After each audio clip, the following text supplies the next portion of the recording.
नवीन वर्षाच्या स्वागतासाठी दरवर्षी शोभायात्रा काढणाऱ्या हिंदू नववर्ष स्वागत समितीच्या वतीने आयोजित शोभायात्रेत अयोध्येतील रामलल्लांच्या हुबेहूब प्रतिमूर्तीची रथातून मिरवणूक काढण्यात येणार आहे। याद्वारे रामलल्लांचे सोलापूरकरांना दर्शन होणार आहे। ज्यांना अयोध्येला जाऊन सध्या दर्शन घेता येणार नाही अशांची इच्छा नववर्षाच्या पहिल्याच दिवशी पूर्ण होणार आहे, अशी माहिती शोभायात्रा समितीचे प्रमुख ज्ञानेश्वर मॅकल यांनी दिली आहे। अयोध्येत रामलल्लांच्या प्रतिष्ठापनेनंतर सर्वच भाविकांना श्री प्रभू रामचंद्रांचे दर्शन घेण्याची ओढ लागली आहे। त्यामुळे सध्या रामलल्लांचे दर्शन घेण्यासाठी मोठ्या प्रमाणावर गर्दी आहे। अयोध्येत प्रतिष्ठापना सोहळा झाल्यानंतर पहिल्यांदाच गुढीपाडव्याचा सण साजरा केला जाणार आहे। यामुळे या सणाला रामलल्लांचे प्रतिरूप सर्व सोलापूरकरांना पाहायला मिळावे अशी भावना या समितीची आहे। त्या दृष्टीने जवळपास 2 महिन्यांच्या आधी मिरवणुकीसाठी तयारी शोभायात्रा समितीने सुरू केली आहे।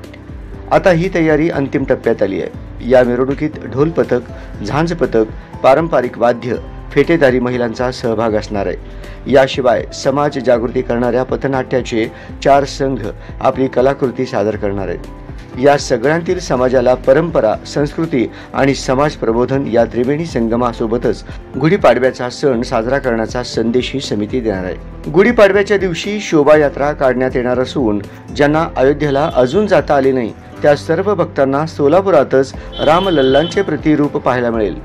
हुबेहूब ठेवण अशी मनोहारी रूप, 4.5 फुटी काळ्या रंगाची फायबरची मूर्ती, प्रभावळ, त्यावरील शुभचिन्ह आणि नक्षी अशा सगळ्या गोष्टी जसाच्या तशा असणार आहेत, असे शोभायात्रा समितीचे प्रमुख ज्ञानेश्वर मॅकल यांनी सांगितले। नमस्कार, मी ज्ञानेश्वर मॅकल। दरवर्षी हिंदू नववर्ष महोत्सव समितीच्या वतीने सोलापूर शहरामध्ये गुढीपाडव्यानिमित्त शोभायात्रा निघते।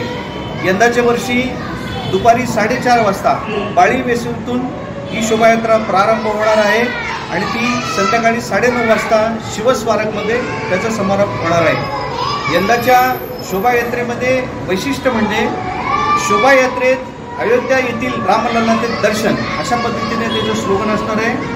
ज्यांना अयोध्येमध्ये जाता येत नाही, ज्यांना प्रभू रामचंद्राचं दर्शन घ्यायचं आहे अशा सगळ्यांनी या शोभायात्रेमध्ये प्रभू रामचंद्राच्या मूर्तीचं दर्शन घेण्यासाठी आपण सगळ्यांना आवाहन करतोय। त्याचबरोबर या शोभायात्रेमध्ये झांज पथक, ढोल पथक, विविध वेशभूषातील सन्मान्य चित्र आणि रथ अशा पद्धतीने या शोभायात्रेमध्ये सहभागी होणार आहे। तरी सोलापूर शहरातल्या सर्व माता भगिनींनी या शोभायात्रेत रामलल्लाचं दर्शन घ्यावं आणि या शोभायात्रेमध्ये सहभागी होऊन या शोभायात्रेची शोभा वाढवावी अशी सगळ्यांना नम्र विनंती करीत आहे।